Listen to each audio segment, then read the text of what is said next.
Good afternoon, everyone. Thank you for being here today, and welcome to our webinar, Tips for Adapting to Life in Singapore. Let me start off by introducing myself. I'm Henry, a second-year international business student. A little about myself, I would say I enjoy playing soccer, and it's a great way to stay active for me outside of studying. And I also love listening to jazz as it helps me to relax after a long day. Additionally, I'm passionate about exploring Singapore's diverse food scene. I'm excited to host today's webinar and share valuable insights about living and studying in Singapore. Before we get started, let's go over a few house rules. This webinar will last about 60 minutes. We encourage you to join a few minutes early to ensure a prompt start. We will begin and end on time out of respect for everyone's schedule. This session will be recorded and made available on our Student Marketers LinkedIn page for those who wish to review it later or couldn't attend live. Now, I'm pleased to introduce my co-host, Chen. He will provide you with more details about today's webinar and introduce you to our esteemed speakers. Over to you, Chen. Thanks so much, Henry. Hi, everyone. I'm Chen. I'm a second-year agriculture science student. Aside from my studies, I have a passion for gardening because it helps me relax and connect with nature. I really enjoy growing cacti and succulents. I also enjoy stamp and coin collecting as it gives me a sense of history, and it also gives me a lot of excitement when I discover new unique pieces. Just a few reminders before we begin. Please type your questions in the Q&A chat box, and we will address them during the Q&A session at the end. Please ensure clear audio for everyone, and please keep your microphones muted. Lastly, the opinions expressed during this webinar are those of the student marketers and do not necessarily represent the views or policies of James Cook University, Singapore. Now, I'd like to introduce our first speaker, Judy. Judy is here to share her experiences and tips on adapting to life in Singapore. Judy, please tell us a bit about yourself. Sure, Chen. Good afternoon, everyone. I'm Judy, a first-year business student. A bit about myself, I love volunteering as it allows me to give back to the community, and I can meet new people. Listening to music is another passion of mine. It helps me relieve stress and improve my mood. I also enjoy studying here in Singapore, which has become like a second home to me over the past 8 years.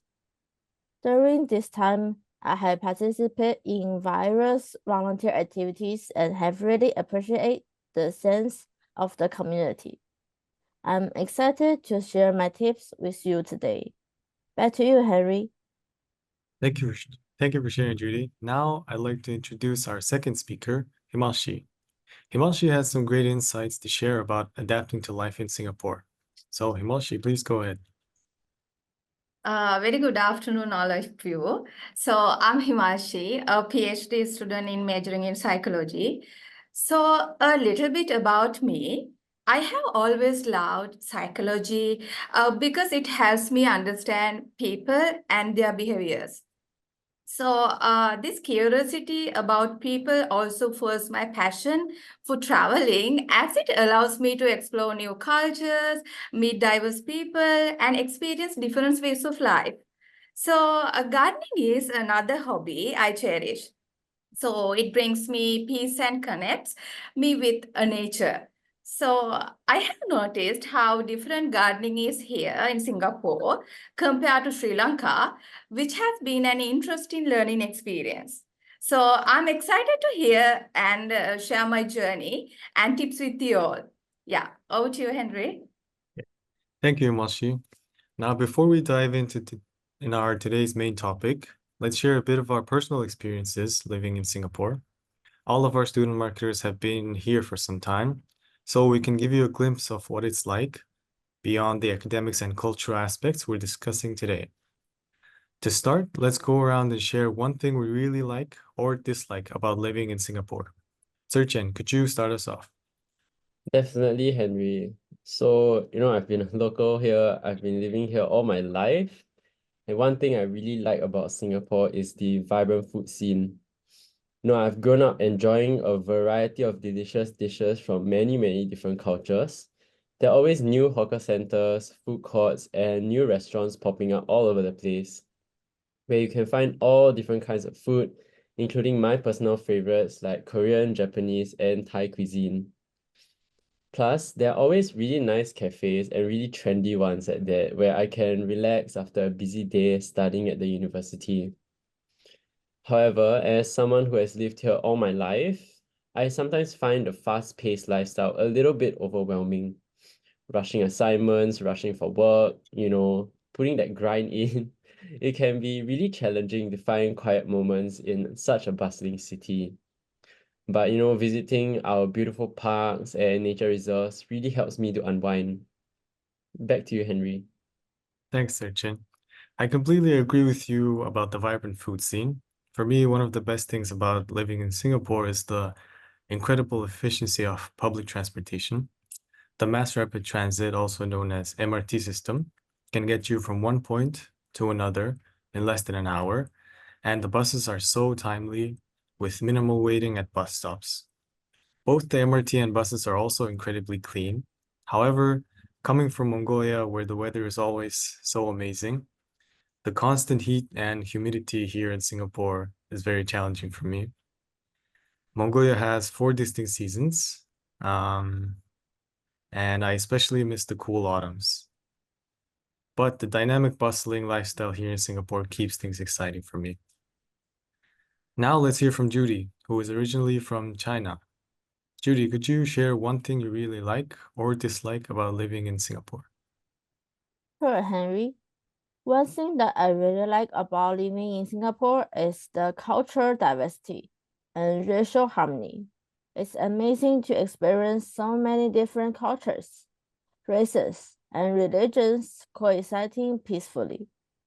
This level of diversity and equality is something we don't celebrate as much back in China. For example, I recently visited Little India and I celebrated Diwali, which was a wonderful experience that I had never had before. I also love how Singlish La helps me connect with the locals and makes the conversations more fun. On the downside, I sometimes miss the cooler seasons that we have back in China. The constant heat here can be a bit tiring, but I have learned to manage it. I also appreciate the safety and the cleanness of the city, which makes it feel very comfortable and secure. So here's my opinion on the topic. Back to you, Henry. Thanks for sharing, Judy. Now let's hear from Himalshi, who is from Sri Lanka. Himalshi, what's your perspective on living in Singapore? Yeah, thanks, Henry. So one thing I love about living in Singapore is the greenery and how well maintained the parks and gardens are. So it was shocking to see how Singapore does its landscaping. Every town has a beautiful gardens, and there seems to be a tree every 100 meters. So the level of care and maintenance in these gardens is amazing and reminds me a bit of home in Sri Lanka, though it's different in its own way. Yeah. So on the flip side, I find the cost of living here quite high, so which can be a bit challenging at times. But overall, so it's been a great experience adapting to life in here. So I also enjoying the high level of public safety and the modern amenities that make a daily life very convenient. So yeah, this is my opinion. Over to you, Henry. Thank you, Himalshi. It's wonderful to hear everyone's unique experiences and perspectives. Living in Singapore certainly has its highlights and challenges, but it's these experiences that make our time here so enriching. Now that we've shared some of our personal insights, let's move on to the main topics of today's webinar. We have 3 important questions to discuss, and I'm excited to hear everyone's insights. The first question is, how can international students manage the high cost of living in Singapore? This is a significant concern for many students coming from abroad, including me. For instance, finding affordable housing and managing daily expenses can be quite challenging. But with some smart budgeting and exploring student discounts, it's possible to make life here so manageable. Let's move this to Searchin. As a local student, could you start us off with practical tips and strategies that might help international students navigate these challenges? Sure, and thanks for the question, Henry. For me, I think in our daily lives, one main way we can manage costs is to eat at food courts, where meals typically range anywhere from $5 to less than $8. I mean, everyone needs to eat, so this is a great tip. Near JCUS, we have the Sims Drive Vista Food Center, which has over 40 hawker stalls offering a variety of cuisines, including vegetarian, Western, local dishes, and Muslim food. You know, my personal favorite is the green chili chicken rice that's in this food center, and a plate could go for about $6. So definitely affordable and budget friendly. Another main strategy I use too is to cook your own meals. You can buy groceries from big supermarkets like Sheng Siong or NTUC, which offer the lowest prices for vegetables, meat, spices, anything you might need to cook. Additionally, international students should try to stay near the campus to avoid transportation costs. However, public transport here is still quite affordable, with fares ranging from 80 cents to less than $2 per trip. For relaxation, there are many free basketball courts in HDB complexes, soccer fields. We even have a field behind our school where you can play sports at no costs. Given the hot weather in Singapore, you can also do indoor exercises if you wish, with motivation from YouTube videos, you know, HIIT workout videos, anything you might like. You can effectively manage your costs by focusing on these affordable options in Singapore. Hope these tips help, Henry. Thanks, Searchin. Judy, as someone who has experienced moving from China, staying here for 8 years, what are your thoughts on managing the cost of living here? Thanks, Henry. One thing that helps me was sharing the accommodations with other students or friends, which can split the rent and utilities. For example, if a twin sharing $1,000 worth of the accommodations with the aircon, you can just pay the half. Usually, the accommodation also provides the free Wi-Fi for us to study, so we don't need to worry about the Wi-Fi costs. Additionally, the university also provides us with the free Wi-Fi for students too. Another tip is to shop online using the platforms like Lazada and Shopee. And when we are back in China, we usually use Taobao for shopping, which you can find very good deals and have the items shipped to Singapore at very low costs.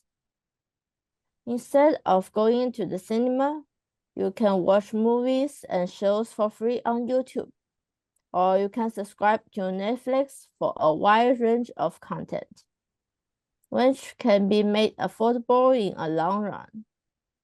Lastly, consider buying a bicycle. If you live near the campus, cycling is a great way to save on transport costs and stay fit at the same time. Back to you, Henry. Thank you for those tips, Judy. Lastly, Himashi, how about you? What strategies have you found helpful in managing the high cost of living? Yeah, thanks, Henry. Actually, I agree with Judy. So, because like sharing accommodation. So, additionally, Singapore has Housing Development Board, we called HDB flats, so that you can share with friends, which can be cheaper. So, I'm also actually sharing my room with other roommates, so it's super cheap for me as an international student. So for those staying for at least 2 years, consider getting a SIM-only plan for your mobile phone. So these plans are usually cheaper than contract plans, so costing less than $30 per month. including internet usage. So if you prefer a contract, you can even get an upgrade phone as well. So for books, you can always find what you need in our university library, or in Singapore, you can go to Singapore National Library, which allows you to borrow a few books at very low cost per month. Which is more affordable and environmentally friendly than buying new books. So these are some cool tips to help to save cost, and hope this will help any prospective students who will not think that Singapore is always high cost of living. Yeah, over to you. Okay, thank you all for sharing those practical tips. Now let's move on to our next question. What are some cultural norms in Singapore that international students should be aware of? Understanding these norms can help international students such as myself integrate more smoothly and avoid any cultural misunderstandings. Serchen, could you share some cultural norms that international students should keep in mind? Absolutely. Let's dive into some important cultural norms that I think you should know about. First and foremost, public cleanliness is taken very, very seriously in Singapore. There are many strict laws and heavy fines for littering or just, making the public places disorderly. So make sure you always dispose of your trash properly in the green bins or any rubbish bins that you can find dotted around Singapore in the HDB complexes, shopping malls, and even in our school. Another example is durians. Lots of Singaporeans like to eat durians, but we all know that we cannot bring durians and we cannot eat durians on the MRT. This is because of the smell that it creates, it permeates, and it disturbs other passengers. Chewing gum is also banned in Singapore. And if you're caught littering, you might have to do community service like sweeping the streets or the parks while wearing corrective clothing. Not a very nice experience. It's also important to be aware of no smoking zones. Smoking is prohibited in many public places, and you should familiarize yourself with designated smoking areas. For instance, a large part of Orchard Road, as well as gardens and parks, are smoke-free zones. A good tip is to keep a lookout for yellow boxes. Stay within the boundaries of the yellow box, as those are your smoking zones. Universities like our campus, James Cook University, are also smoke-free, and attempting to smoke on campus can result in fines. And last cultural aspect for me is to, keep in mind that tipping is not a practice here. Unlike in Western countries, people in Singapore don't really tip their service crew, as it is not expected because service charges are usually included in your bills already. Back to you, Henry. Thank you, Serchen. Judy, could you add your perspectives on cultural norms here in Singapore? Sure, Henry. One aspect that I found interesting is the use of the Singlish. Phrases like la or lol are very commonly used in cultural conversations, and which can help you connect better with the locals. I also realized that it's important to learn how to cook here. It seems to be a popular pastime in Singapore, whether it's for the latest iPhone or a Coldplay concert. A limited edition Hello Kitty toy from McDonald's, or just opening a new bubble tea store. Lines form very quickly. Singapore has a reputation for organizations and orders, and queuing is a big part of that culture. Even at our campus, during lunch, I sometimes see how our Mala Xiangguo food store gets an extremely long queue, as it's very well known for its delicious spicy food. Back to you, Henry. Great points, Judy. Lastly, Himalshi, what cultural norms have you noticed since moving here from Sri Lanka? Yeah, thanks, Henry. So yes, in Singapore, the dress code is quite simple. So just t-shirt, shorts, and slippers or sandals. So this is probably because the climate is extremely hot and humid. So another cultural norm I have noticed, so which I feel is very Singaporean, is how people reserve their tables.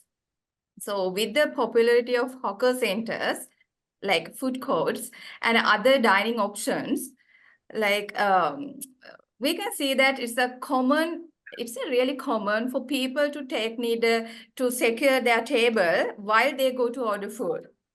So locals often place personal items like tissue bags, umbrella, or water bottles on the tables to chalk or mark it as reserved.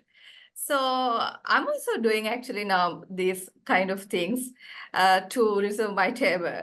Yeah. So if you see an umbrella at an empty table, so don't assume it was forgotten. So it is likely being used to save the spot. Yeah. Over to you.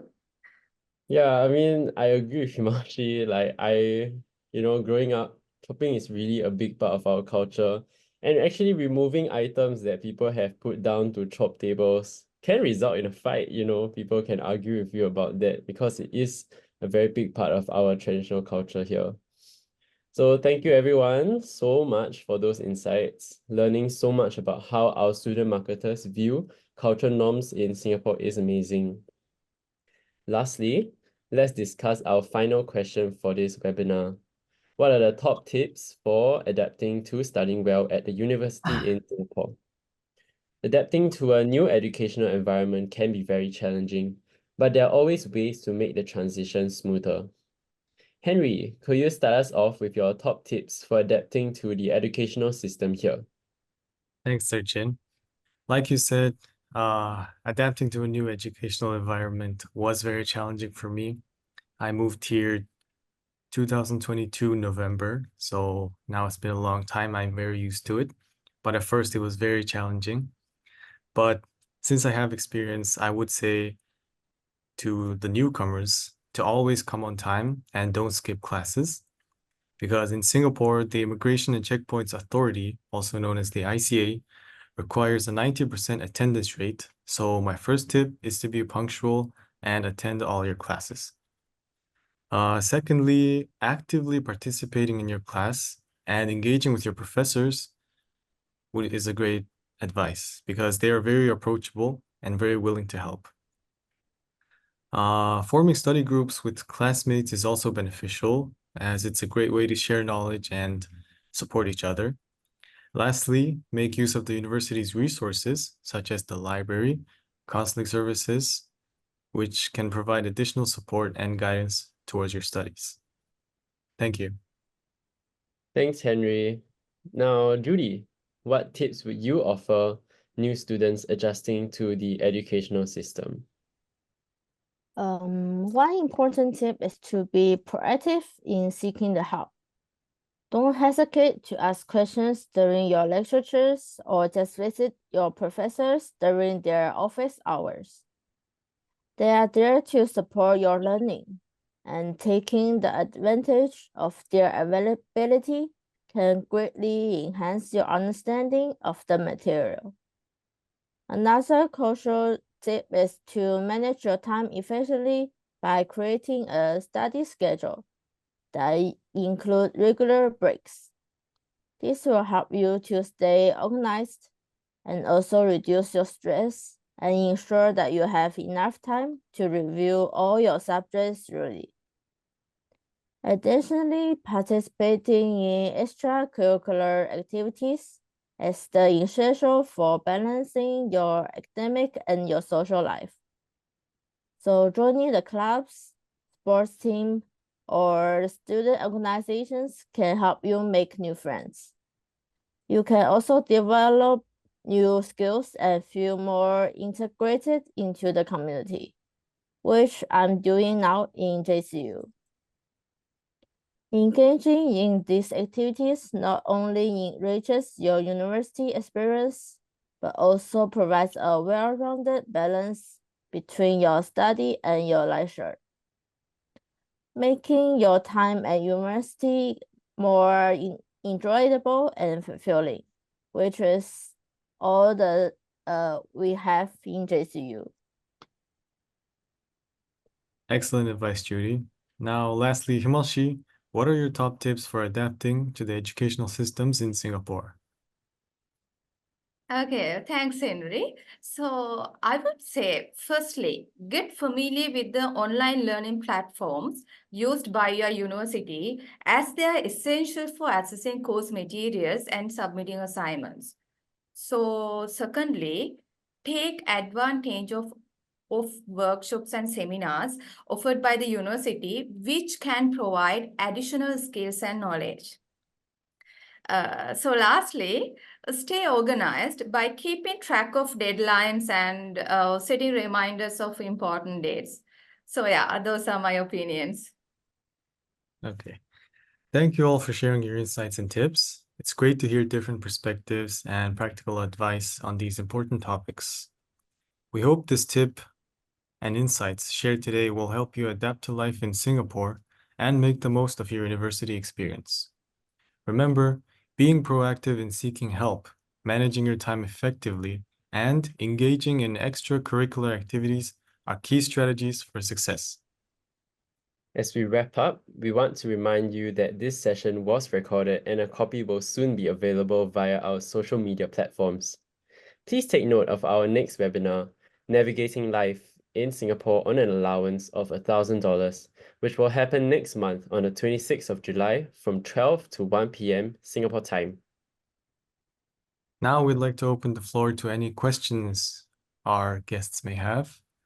Please type your questions in the chat box and we'll address them one by one. I actually see two questions, Henry, from Okay.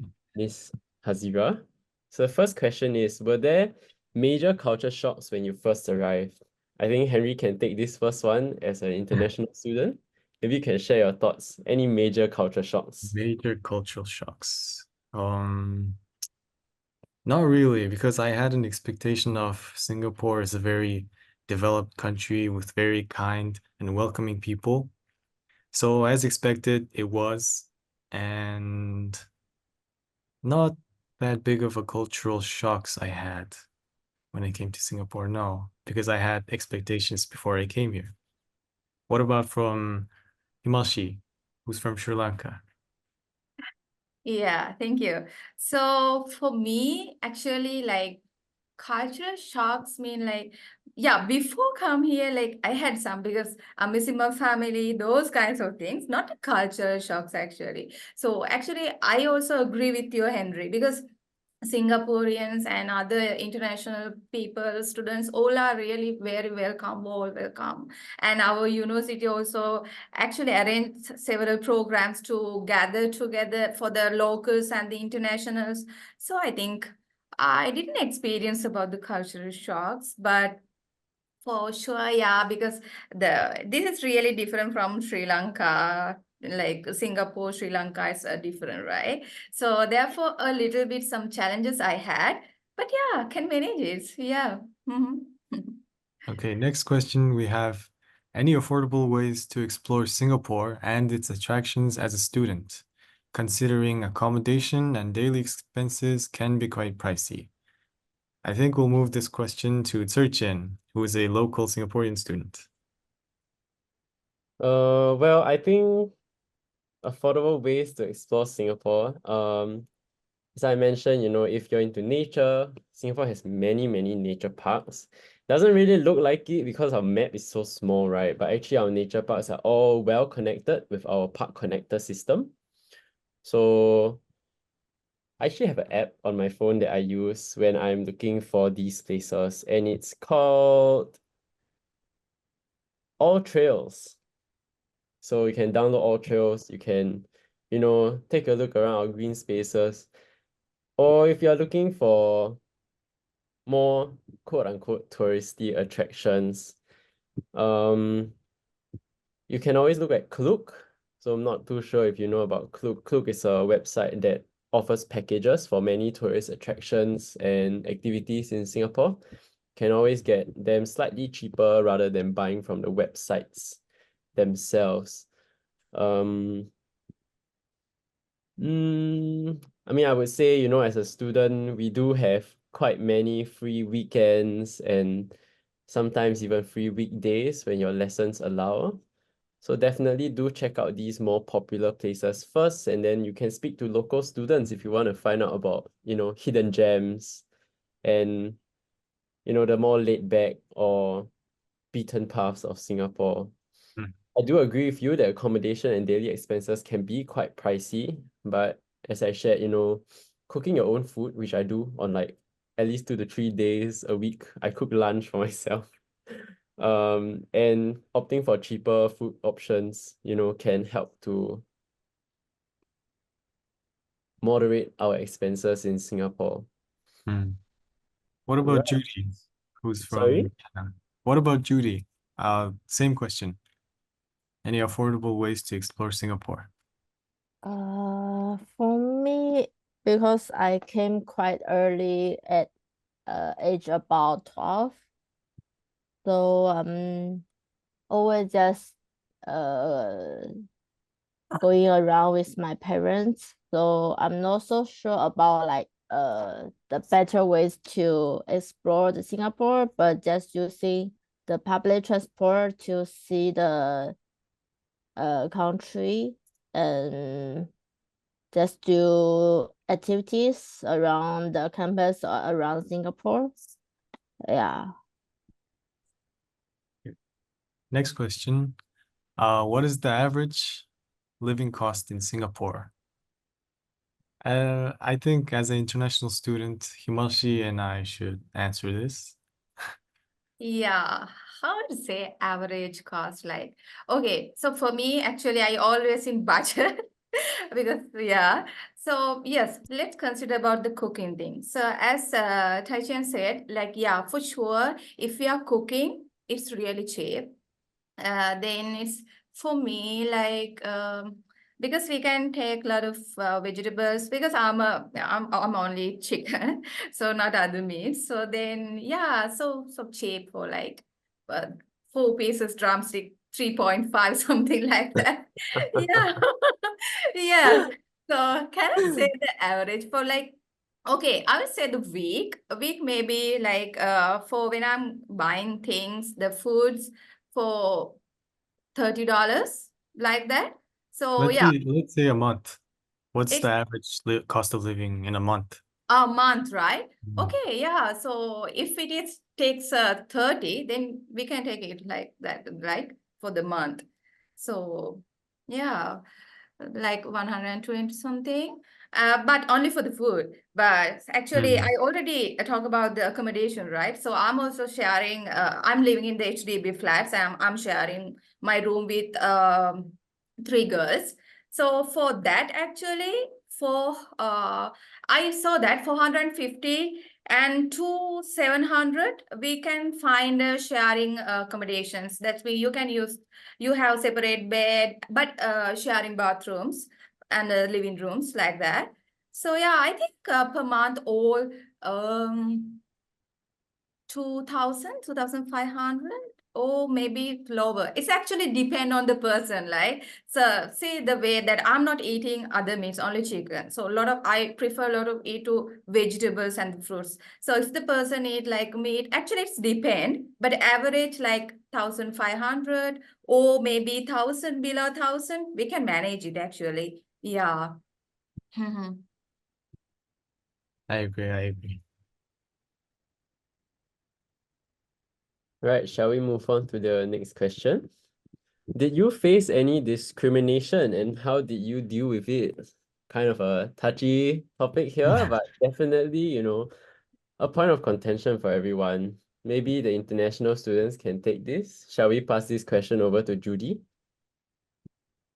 I'm not so sure how to answer this one. I'll take over. Did you face any bullying, any teasing when you first came to Singapore? Mm. When I first came, I speak little English, so the other countries people just don't want to talk to me. So I Mm, just only find other Chinese people to talk and to be friend with. mm. So yeah, that's the most that I face, I think. Yeah. Yeah, I think social exclusion, even if it's unintentional, can have some lasting effects on people. So it's a great reminder to everyone to be kind to all those that are around you and to include your friends, when you're going for meals and having your discussions after class. How about you, Himanshi? Do you face any discrimination when you came to Singapore? No, no, never. Actually, not at all. So because the beginning also I said that this is a warm welcoming. Actually, I feel so good because I'm always like the previously I missed my family. I feel so sad. I miss my friends and like that, miss family, friends, and everything. But when I'm here, actually, I said the previously I'm a PhD student. So we have in our JCU University, we have more than 50 PhD students. So all represents different countries actually, including Singaporeans as well. So yeah, actually, so the Singaporean, they help me to adjust here, and other international students also help me to, okay, find the cheap things here and find accommodation. Actually, no any discrimination for me. Yeah.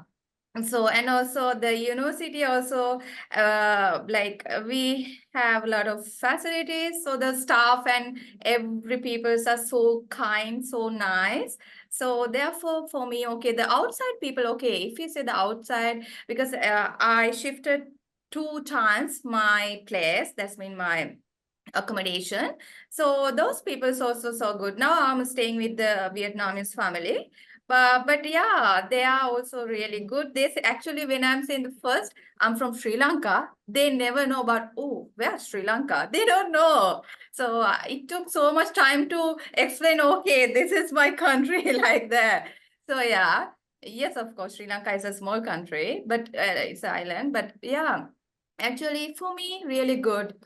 No any discrimination. Yeah. That's very good to hear as a local student. I'm glad my Yeah. citizens and my friends are treating you guys well. Mhm. Yeah. Shall we move on to the next question? How did you manage your finances effectively while living as a student in Singapore? I think many of us have shared our experiences and our tips on this question. Yeah. I think maybe we can get a short point from Judy on this. Sure. So for me, as I am in Singapore for 8 years now, and also I am a Singapore PR, so I can do some part-time jobs here outside my school life. So I can earn some money to have more to spend. And also I monthly tracking my expenses, so I can see like where I did spend too much or where I can spend a little more. So it's easy for me to manage my finances here. Yeah. That's good, that's good. Okay, and actually on that topic, we have our next question about part-time jobs. So Judy, you did mention you were a PR. So now there's the question, are other international students able to get part-time jobs here? Henry, do you want to take this question? Yeah, sure. Does Singapore allow students to take on a part-time job? How did you find any opportunities? International students cannot work part-time jobs in Singapore because you have a student pass and you only study for 2 years, full-time student, bachelor's degree. So you cannot work on a student's visa, unlike the local students or like Judy who has a PR. So in short, yeah, you cannot work part-time job while studying here in Singapore.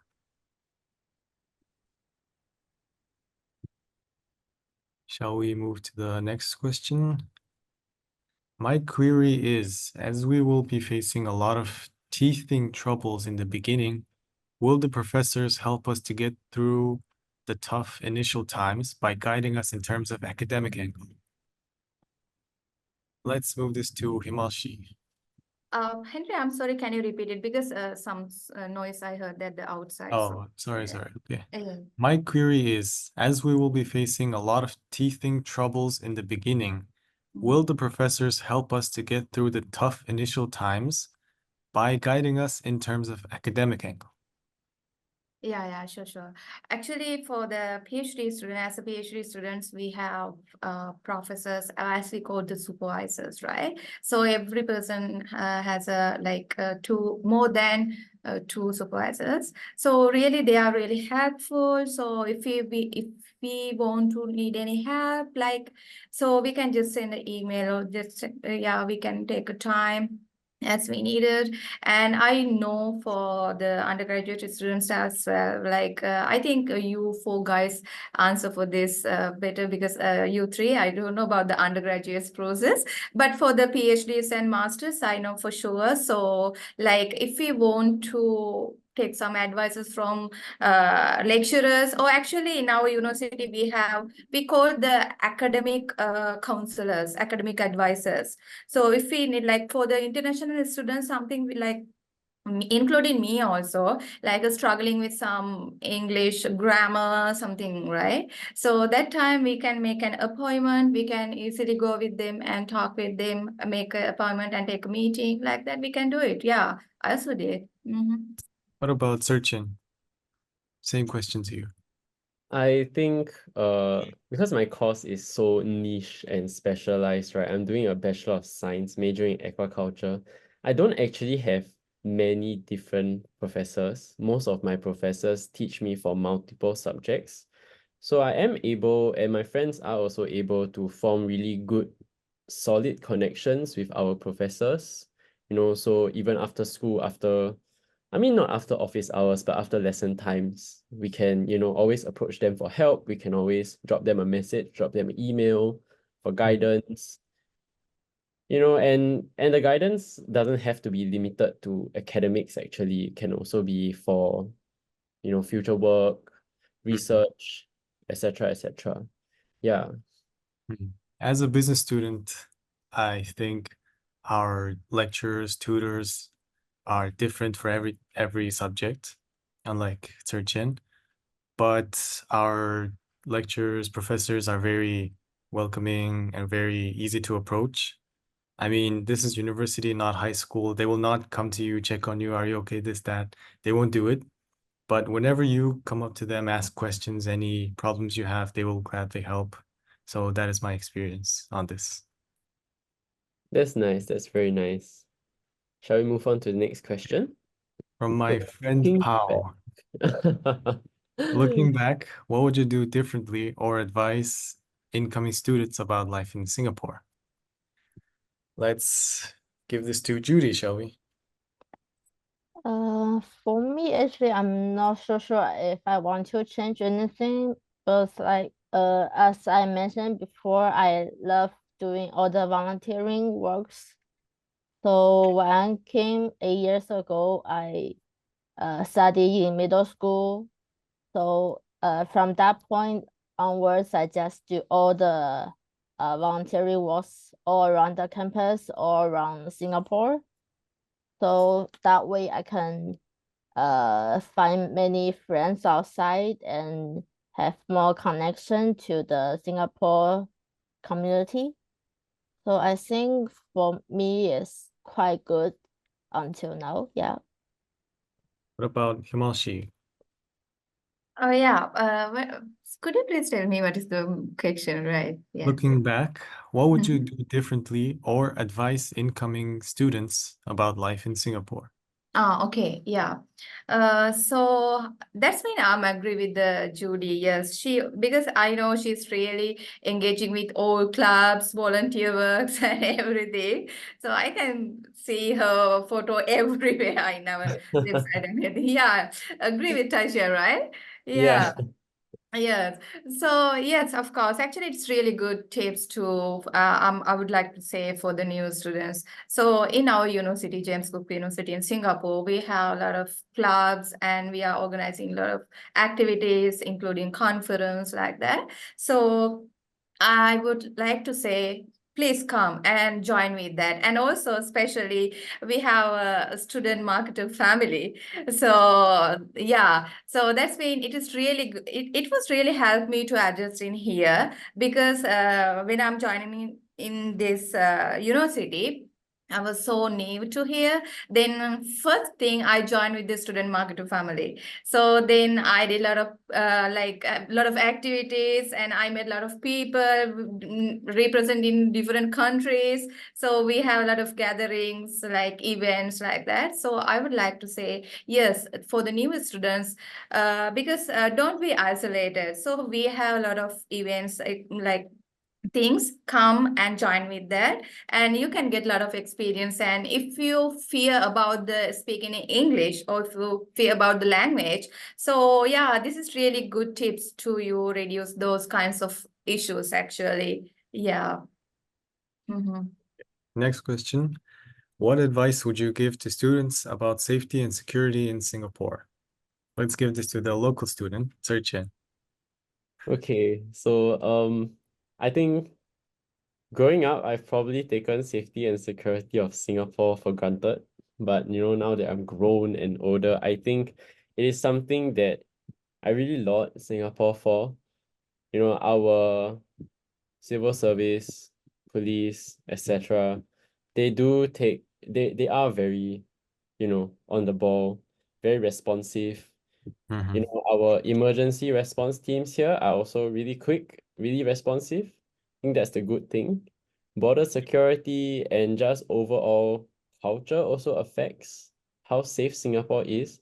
I mean, just now Himashi mentioned like using personal items to chop tables and reserve seats. So I've seen people using their laptops, their handphones, their bags, and in Singapore, no one really takes these items. I think we don't have many crime committers here, which is good. Also because, we have CCTV everywhere, and we have something I think is quite new also, but I recently saw it. Citizen like volunteer groups which will help to enforce and watch over the other citizens, and they are in contact with the police and things like that. So everyone actually does play a part in Singapore for the safety and security. And I think it's very ingrained and part of our culture to make sure we perpetuate that notion throughout our society, and to also, let our international students and our tourists feel safe here. For interesting question actually from Kelvin. Hi, may I know if there are certain things or maybe gadgets that we should bring that can be useful as an international student in Singapore in the long run? Interesting. Interesting You question. want to take this question? Yeah, sure. Personally, I'll just answer this question very personally. There's nothing in particular that I needed to bring.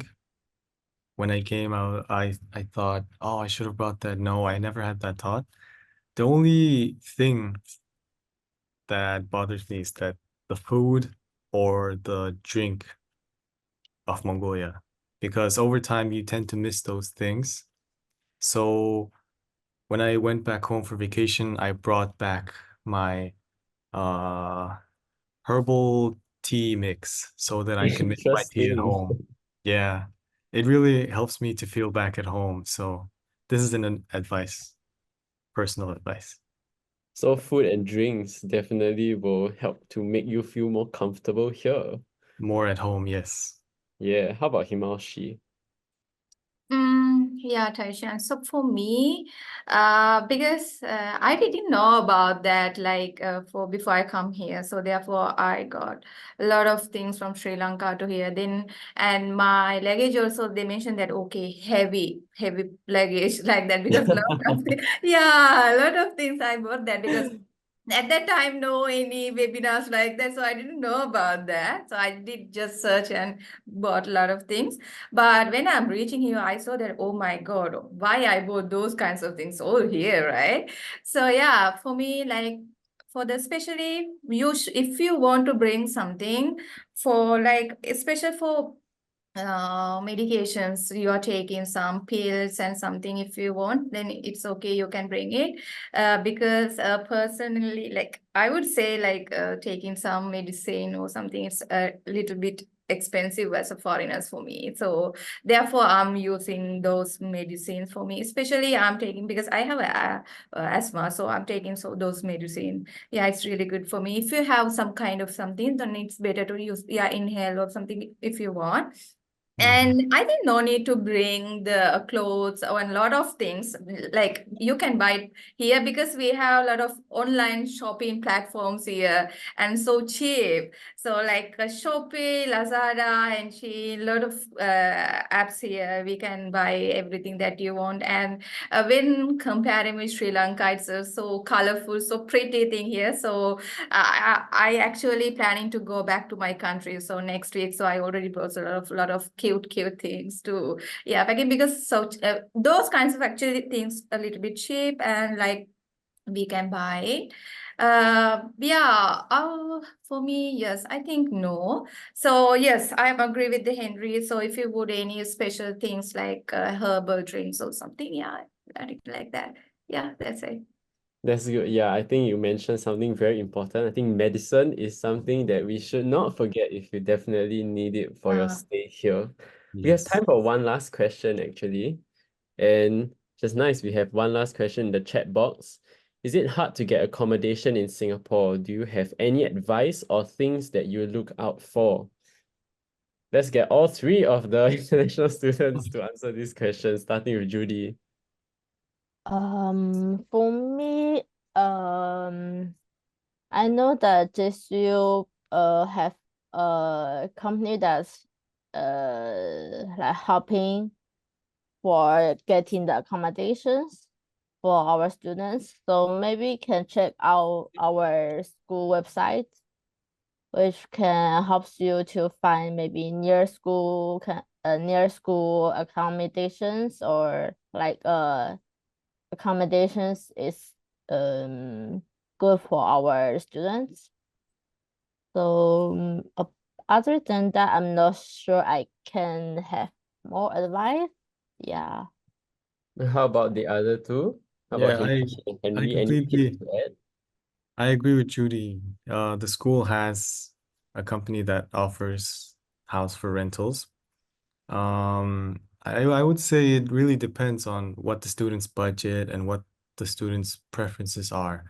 Let's say he or she wants a room with a balcony or with a window with a view, or he or she doesn't mind sharing the room, etc.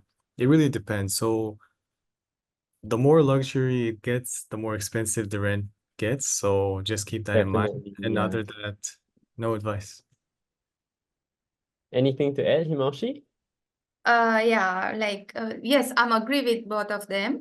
And also like we have regional managers in our university, right? So for me, I did actually before I come here, I contact regional manager in South Asia called Mr. J. So and I asked some opinion from him as well, because he also referred me to use the university web page. And also, you can find some accommodation things in the, like when you search in, it's called Taoxian's Property Guru or something, right? So various kinds of apps also have, and you can find some information from there as well. Yeah, those kinds of information, I would like to say yes. That's a great tip. Yep. Okay. If there are no further questions, we'll wrap up here. Should we take this last question? Yeah, sure. I guess so. We have one last question. And this may be a little off topic, but may I know if the education in JCUS offer practical learning as well, since I'm taking a major in business, which I think would be nice if we could take some of the theories while actually applying it in real life situations. It's a very long question. Judy, as a business student, how would you answer to this?